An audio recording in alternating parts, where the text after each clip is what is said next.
ശരിക്കും ഇത്രയും വലിയൊരു ബാധ്യത ഉണ്ടായി എന്നുള്ള കാര്യം വിഷ്ണുവിനോട് അഞ്ജു പറഞ്ഞിരുന്നു. അഞ്ജുവിൻ്റെ ഇത്ര വലിയ ബാധ്യതയല്ല, ചെറിയ ബാധ്യതയാണ്, എനിക്കത് ചെയ്ത് തീർക്കാൻ പറ്റുമെന്നുള്ള ബാധ്യതയാണ് എന്ന് പറഞ്ഞിരുന്നു. ഈ ചീറ്റിങ് സംഭവിച്ചു പോയി. നമുക്കൊരു ചീറ്റിങ് പറ്റിപ്പോയി. ഇന്ന സ്ത്രീയായിട്ട് സിന്ധുകുമാരി എന്ന് പറഞ്ഞ സ്ത്രീ ഇവരെ വഞ്ചിച്ചു എന്നെടുത്ത് പറഞ്ഞായിരുന്നു. ആ ഒരു ഇഷ്യൂ വന്നപ്പോൾ എന്നെ ഞാൻ കൂടെ പോയിട്ടുണ്ടായിരുന്നു.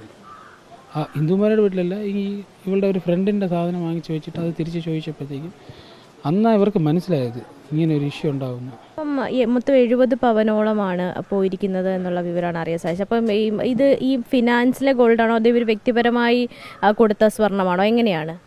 എന്നെ ഇതിൽ പറഞ്ഞിട്ടുള്ളത് ഐശ്വര്യയുടെ റിലേറ്റീവ്സിൻ്റെയും ഫ്രണ്ട്സിൻ്റെയും എല്ലാം ഉണ്ട്. അതുപോലെ അഞ്ജുവിൻ്റെയും അമ്മയുടേതും ഫ്രണ്ട്സിൻ്റെതാണ് വെച്ചത്. ഒരിക്കലും ആ സ്ഥാപനത്തിൽ വന്നത് ഒരിക്കലും ഇവർക്ക് കൈക്കലാക്കാൻ പറ്റത്തില്ല. അതിന് കണക്കുള്ളതാണ്. അവർ 1 രൂപ കൊടുത്താൽ ആ 1 രൂപയുടെ സ്വർണം അവിടെ വേണം, അവിടെ കൊണ്ടെത്തിക്കണം. അത് അന്നുള്ള അപ്ഡേഷനാണ്. അവരുടെ മെയിൻ ബ്രാഞ്ച് അവരാണ് അത് ലോക്കറിൽ വെക്കുന്നത്. ഇവർക്ക് ഈ ഗോൾഡ് സംരക്ഷിച്ച് വയ്ക്കാനുള്ള യാതൊരു അവകാശവും ഇല്ല. അവർ കാശ് കൊടുത്തു കഴിഞ്ഞാൽ അതിനുള്ള സാധനം അവിടെ എത്തിക്കണം.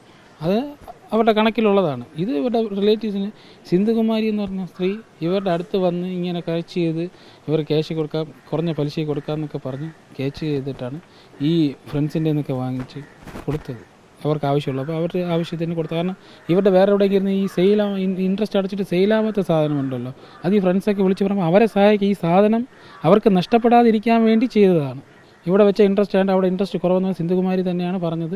ഇവരെ അടുത്ത് പോയി വന്ന് പറഞ്ഞു, ഞാൻ ഇങ്ങനെയൊക്കെ എനിക്ക് KSF-ലൊക്കെ നല്ല ബന്ധമുണ്ട്, എനിക്ക് നല്ല ഇതുണ്ട്, ഞാൻ മക്കളെ ക്യാഷ് തരാം, നിങ്ങളത് ചെയ്തെന്ന് പറഞ്ഞ് ഒരുപാട് സോപ്പിട്ടിട്ട് ചെയ്തത്. സിന്ധുകുമാരി ഇവർക്ക് എങ്ങനെയാണ് പരിചയം? ഇങ്ങനെ ഇവിടെ വന്ന് ഇവരുടെ ഫിനാൻസിൽ വന്ന് പരിചയപ്പെട്ടത്?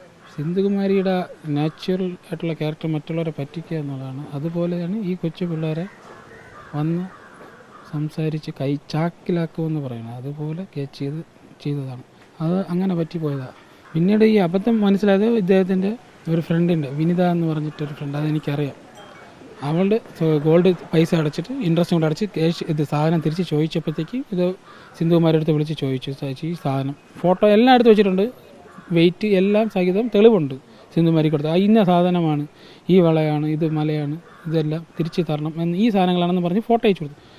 ആ സമയത്ത് സിന്ധുകുമാരി തിരിച്ച് കൊടുത്തില്ല.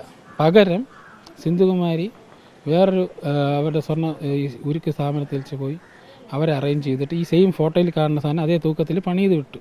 അത് ഈ ഓണർ ഇവരുടെ ഫ്രണ്ട് വന്ന് കണ്ടപ്പോൾ ഇത് അല്ല, ഞാൻ തന്ന സാധനം ഇതല്ല എന്ന് പറഞ്ഞു. അപ്പോഴത്തേക്കാണ് ഇവർക്ക് ഈ ചതിവ് മനസ്സിലായി തുടങ്ങി.